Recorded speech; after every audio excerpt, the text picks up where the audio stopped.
بسم اللہ الرحمن الرحیم۔ قابوس اپنے والد سے روایت کرتے ہیں جس کا مفہوم یہ ہے کہ میرے والد نے ایک خاتون کو ام المومنین حضرت عائشہ رضی اللہ تعالی عنہا کی خدمت میں بھیجا کہ ان سے سوال کرے کہ نبی کریم صلی اللہ علیہ وسلم کن نمازوں کا زیادہ اہتمام فرماتے تھے۔ تو حضرت عائشہ رضی اللہ تعالی عنہا نے فرمایا کہ آپ صلی اللہ علیہ وسلم ظہر سے پہلے سنتوں کا خاص اہتمام فرماتے تھے۔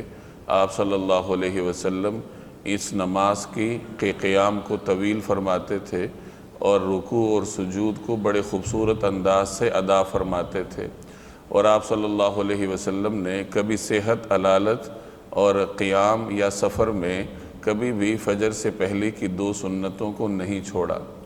یہ مسند احمد کی روایت کا مفہوم میں نے آپ کے سامنے عرض کیا۔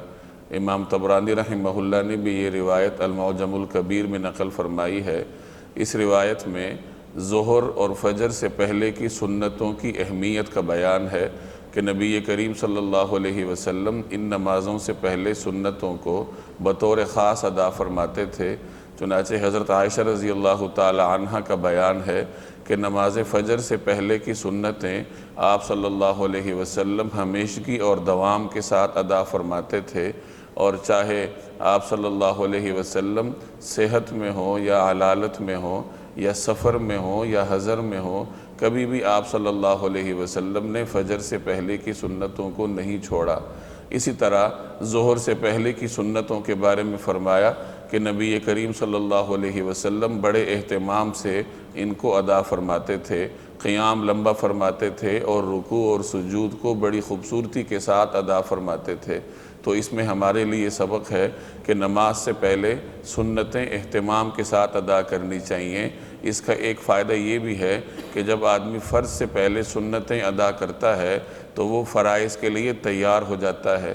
اگر کوئی آدمی اچانک سے آئے اور ایک دم فرائض پڑھنا شروع کر دے تو وہ اتنے اہتمام کے ساتھ فرائض ادا نہیں کر سکتا جتنا اگر وہ پہلے سنتیں ادا کر لیتا، تو جتنا اہتمام سنتوں کے بعد فرائض کا ہو سکتا ہے وہ براہ راست اگر فرائض پڑھے جائیں تو اس قدر خشوع اور خضوع حاصل نہیں ہوتا۔